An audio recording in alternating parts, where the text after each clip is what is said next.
আমার নামাজ ও ইবাদত কি কবুল হচ্ছে কিনা তা কিভাবে বুঝবো? নামাজ এবং ইবাদত এগুলো কবুল হচ্ছে কি হচ্ছে না এ বিষয়ে নিশ্চিত হওয়ার কোনো উপায় নাই যে আমি 100% গ্যারান্টি দিয়ে বলতে পারবো হ্যাঁ কবুল হয়ে গেছে। যেহেতু আল ইমান ও বাইনার রাজা ইওয়াল খৌফ, আশা এবং ভয়, এই দুইটার সমন্বয়ে ইমান হয়। বিধায় একজন ইমানদার জোরালোভাবে আল্লাহর কাছে কোনো ইবাদত বিশুদ্ধ উপায়ে করার পর আশা করবেন আল্লাহর কাছে যে আল্লাহ কবুল করবেন, আবার একই সাথে আমার কোনো ভুলের কারণে আল্লাহ রিজেক্ট করে দিতে পারেন, বাতিল করে দিতে পারেন, সেই ভয়ও তার মধ্যে থাকবে। এটাই হলো ইমানের দাবি। অতএব কোন আমল কোন নামাজ কবুল হয়েছে এ নিশ্চিত করে বলা কঠিন। তবে আপনি যদি সেটাকে সুন্নাহসম্মত উপায়ে করেন তাহলে সেক্ষেত্রে আপনি আল্লাহর প্রতি পরিপূর্ণ আস্থা রাখবেন এটা কবুল হয়েছে। কবুল হয়েছে সেটাকে আপনি ধরে নেবেন। ইবাদত কবুলের জন্য যে 3টি শর্ত আছে তার প্রথমটি হলো ঈমান থাকা। আপনার ভিতরে ঈমান আছে, ইবাদতের প্রথম শর্ত আছে। ঈমানদার না হলে কোনো ভালো কাজ কবুল হয় না। নাম্বার 2, আপনার মধ্যে যে ইবাদতটা করেছেন, যে আমলটা করেছেন, ওটা সুন্নাহ অনুযায়ী করার প্রবণতা আছে, সুন্নাহ অনুযায়ী আপনি করেছেন, তাহলে সেটা কবুল হবে। 3 নম্বর হলো এটা আল্লাহকে খুশি করার জন্য করেছেন, অন্য কোনো ধান্দা সেখানে নাই, তাহলে এটা কবুল হবে। তাহলে 3 জিনিস: ঈমান থাকা, সুন্নত অনুযায়ী করা, হাদিস অনুযায়ী করা, কোরআন অনুযায়ী করা, আর 3 নম্বর হলো আল্লাহ সন্তোষের জন্য শুধু করা, দুনিয়ার ধান্দা না থাকা। এই 3টা জিনিস থাকলে যে কোনো আমল কবুল হবে। এই 3টা জিনিসকে আপনি ঠিক রাখতে পেরেছেন তাহলে আপনি ধরে নেবেন যে আল্লাহর কাছে এটা কবুল হয়েছে। এরপরও আল্লাহ তাআলা রিজেক্ট চাইলে করতে পারেন, সেটা আল্লাহর বিষয়, কিন্তু যাতে আল্লাহ তাআলা বাতিল না করেন সেজন্যই তো আমরা দোয়া করবো, রব্বানা তাকাব্বাল মিন্না, আল্লাহ আমাদের পক্ষ থেকে আমল কবুল করে নেন, এই জন্যই তো দোয়া করবো ইনশাআল্লাহ। আমাকে রিয়া অর্থাৎ লৌকিকতা থেকে বাঁচার কয়েকটি উপায় বলে দিন, কেননা আমি যে কোনো ভালো কাজ করতে গেলেই ভয় হয় এটা কি আবার রিয়ার কাতারে পড়ে যায় কিনা, এই জন্য অনেক ভালো কাজ থেকে নিজেকে পিছিয়ে নেই।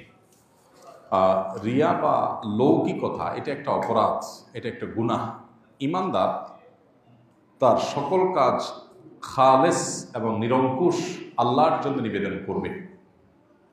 কোনো ভালো কাজ যদি ঈমানদার করার পর মানুষের কাছ থেকে বাহবা আশা করে, মানুষের কাছে গল্প দিয়ে প্রশংসা কুড়াতে চায়, মানুষের কাছ থেকে পার্থিব কোনো ফিডব্যাক এটা যদি সে আশা করে, তাহলে সেক্ষেত্রে সেই আমল বরবাদ হয়ে যায় এবং এটা শিরকে আসগরে পরিণত হয়।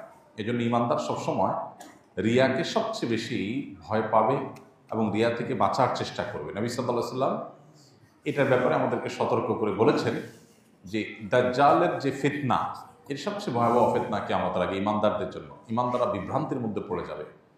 তিনি বলেছেন কিয়ামতের আগে দাজ্জালের ফিতনার চাইতেও বেশি আমি যেই ফিতনাকে তোমাদের জন্য ভয় করি সেটি হলো এই লৌকিকতার ফিতনা, যে তোমরা ভালো কাজ করবে কিন্তু তোমাদের উদ্দেশ্য থাকবে পার্থিব।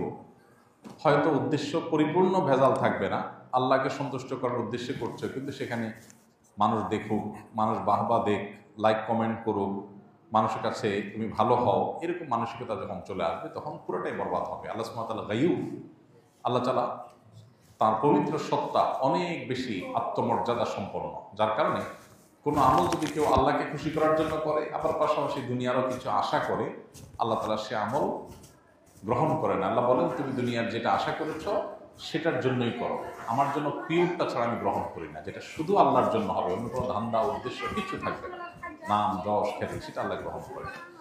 এখন এই রিয়া বা লৌকিকতা এটা যেহেতু আমলকে নষ্ট করে দেয় এবং আল্লাহ সুবহানাহু ওয়া তাআলা আমাদেরকে বারবার সতর্ক করেছেন বিভিন্নভাবে যেন আমরা লৌকিকতা থেকে বেঁচে থাকি। এখন প্রশ্ন হলো বাঁচবো কীভাবে? উত্তর হলো লৌকিকতা বা রিয়ার ভয়াবহতা জানতে হবে। তবে অনেকের মধ্যে এটা নিয়ে ওয়াসওয়াসা হয়, যেমন প্রশ্নকর্তার এই কথা থেকে মনে হচ্ছে ওয়াসওয়াসা আছে। ওয়াসওয়াসা মানে আমি আল্লাহর জন্যই করছি, আমার মনে অন্য কোনো উদ্দেশ্য নাই, কিন্তু ভেতর থেকে শয়তান বা আমার নফস বোধহয় বলছে যে তোমার আমলে মনে হয় ভেজাল আছে, অহেতুক আমাকে পেরেশান করবার জন্য। এটা হলো ওয়াসওয়াসা। এই ওয়াসওয়াসা এটাকে কোনো ভাবে পাত্তা দেওয়া যাবে না। এটার ঔষধ হলো ইগনোর করা, যে আমি বাহ্যিক দৃষ্টিকোণ থেকে আল্লাহ ছাড়া, আল্লাহ সন্তোষী ছাড়া কোনো উদ্দেশ্যে এটা কাজ করছি না, বিধায় এখন আমার মনে লৌকিকতা নাই নিশ্চিত। কেউ দেখে ফেললে আমার ভালো লাগা কাজ করলো, আমি নিজে চাই নাই, আশা করি নাই, সেটা দোষের না, সেটা আমার হাতেও না। যার কারণে কঠিন করা যাবে না এত বেশি যেটা শরিয়ার সীমানাকে ছাড়িয়ে যায়, সেটা হবে বাড়াবাড়ি। আমি আল্লাহর সন্তোষের জন্য করছি, অন্য কোনো ধান্দা আমার নাই, যদি থাকেও আমি আল্লাহর কাছে ইস্তিগফার করে নিলাম, শেষ। এরপরে মনের ভিতরে যদি ওয়াসওয়াসা আসে, খুঁতখুঁতে ভাব আসে, সেটাকে কোনো পাত্তা দেওয়া যাবে না।